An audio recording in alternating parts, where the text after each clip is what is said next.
Okay, welcome to another episode of Dave Trippin', and we've come up with kind of a spontaneous topic here. Clearly, you know from the title, we're going to talk about train perverts, or Densha chikan.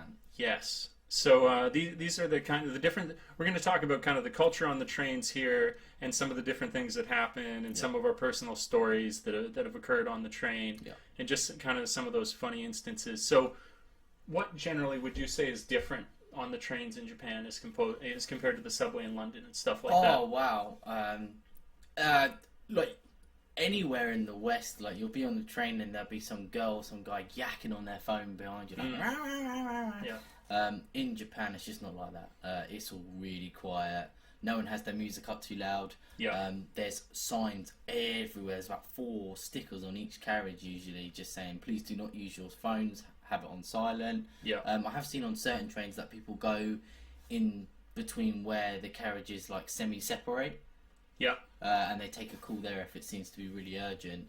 But no, there's just that natural etiquette of, oh well, we're all in this painfully long journey together. Let's at least make it bearable by being quiet. So yeah, I would say quietness was one of the things that really stuck out to me. You can definitely, like, polite culture definitely extends to the trains. When you're on there, you would have no type of conversation. You might see somebody break this once, like at the end when they're just about to get off, they'll start talking. But as a general rule, you would never want to speak on the train, and you would have somebody say something to you. Even speaking really loudly in the morning is looked down on. Like you had some guy, maybe over-sensitively. He was a little, it was about 7:30, and I was talking to a Japanese friend, and he just kind of tapped me on the shoulder, and he was just like, please be quiet. He was pretty pissed though. Oh yeah, he was really pissed. He just kind of forcefully grabbed me on the shoulder, and I've kind of turned like that, like, what are you doing? Yeah. And he's just said, please can you be quiet? It's the morning in Japan. We are quiet on the trains. We said that in Japanese, obviously. Yes. But that was just that's one instance, and it's never happened before. So like, it was an isolated incident. Sure, but just to show how hardcore they can get about it. And what about, the title of this is Train Perverts. So you might say, like, generally speaking, there's a lot of women who have had issues of being groped on trains in Japan. A lot of people, you don't need to look too hard to find this kind of thing. And they even have, I think they're called green cars. No, it's not green car. It's just called a woman-only car. Woman-only car. Okay, so basically, it would usually be pink. All right, appropriately pink. And if you get onto there, it would be women only. And I know some foreigners. That's happened to me. I did that to me. You got on the... Yeah. Okay. I've been in the country for like 2 weeks, and I was in Nagoya, and obviously Nagoya is like a really big city. So I was in Nagoya, and me and an American buddy have jumped on this train, and it's just taking me a while to kind of like, why are all these women staring at me like? And I've looked around, and I'm like, oh shit. I'm on one of those women-only trains, and luckily enough, they could see I got like 50% of like the younger girls, and they kind of were laughing. You can clearly see they were laughing at us.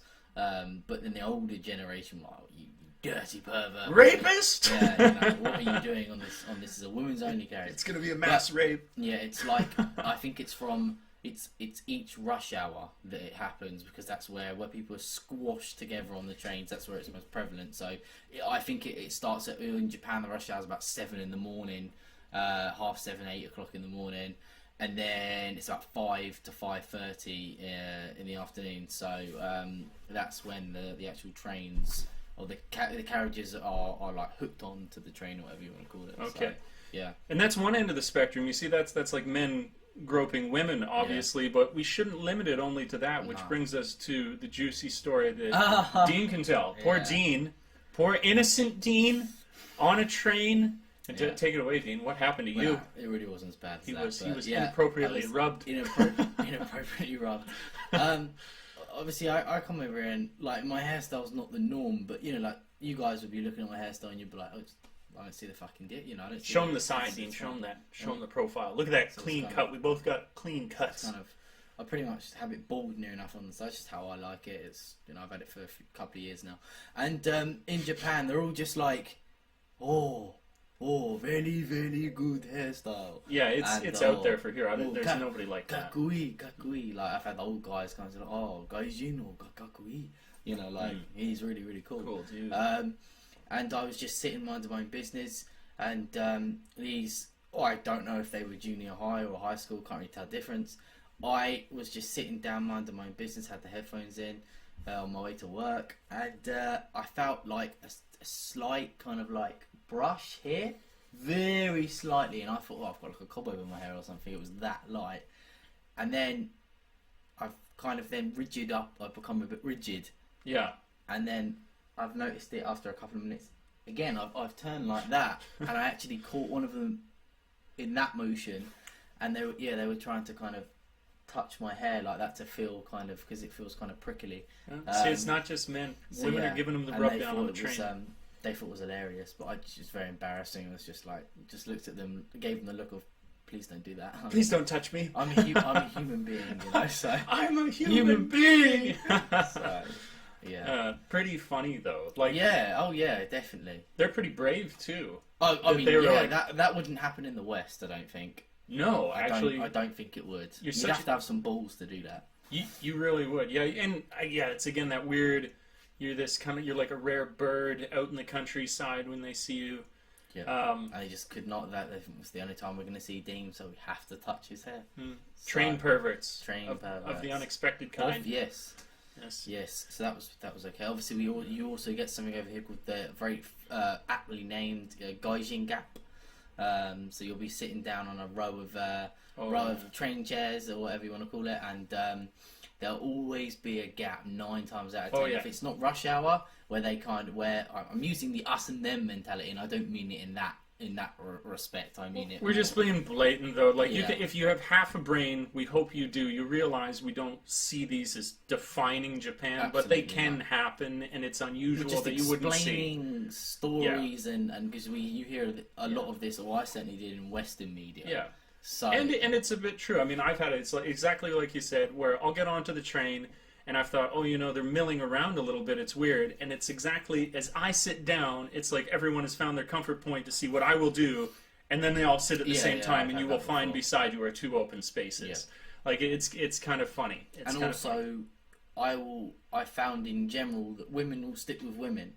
And I believe that is almost as, I believe obviously it's not a cultural thing. I think it's obviously more of a, I think staying with your own kind of thing. But I do believe that the Densha Chikan do contribute to this. They're a little freaked out. Yeah, and they don't just want to sit next to a random guy. Whereas I think in the West it's a little bit more kind of, if you're in the busy tube, anyone will sit next to you. And we don't even have it in Vancouver. We're not capable of it. We like our sky trains, we have like a line that goes to the airport, a line that goes out in another direction, and one more line. We have like 3 of them, whereas in Japan, we're out in the rural countryside, and there are trains everywhere. So just even the opportunity for this to happen. And then you look at what's the population of Britain, do you know? Oh, now you're asking me. Around 100 million? Yeah, I'd probably say it's probably over that, but I couldn't say for sure. Okay. But yeah. The Japanese have a population of 130 million. So when you got these massively cramped spaces, you almost might say it's a statistical thing, less a cultural thing, where I'm sure if we had this in our cities, you might see more of it. Yeah. To continue with it, though, it's so funny. It's such a thing. It develops into almost like a fetish where some love hotels, how they have themed rooms in love hotels, they have like a train station themed room. Oh, so if you want to go in and have the fantasy of accosting a woman on a train, you can do it, no problem. That's amazing. It's amazing. That's pretty much it. We just wanted to talk about kind of the weird, well, not weird, just different culture of the trains. So if you do come here, definitely be mindful of that. Don't make the rookie mistake and be yapping away on your phone when you get onto the subway system, or you're going to be getting a lot of weird looks real fast. Yeah, absolutely. Yeah. So any other thoughts? I think we've covered it all, haven't we? I think we have. Yeah.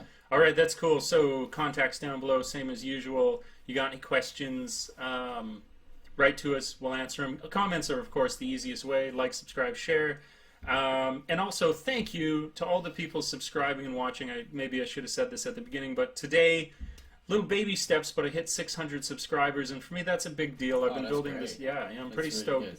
Been building the channel for about 2 years, and every one of those people are taking the time when they don't have to check out these videos. So I really appreciate it, and it it inspires me to continue doing this in the future. And now so much more successful due to Handsome Dean. I'm sure it's not. All right, cool. So until we meet again next time, world, ciao for now. Peace.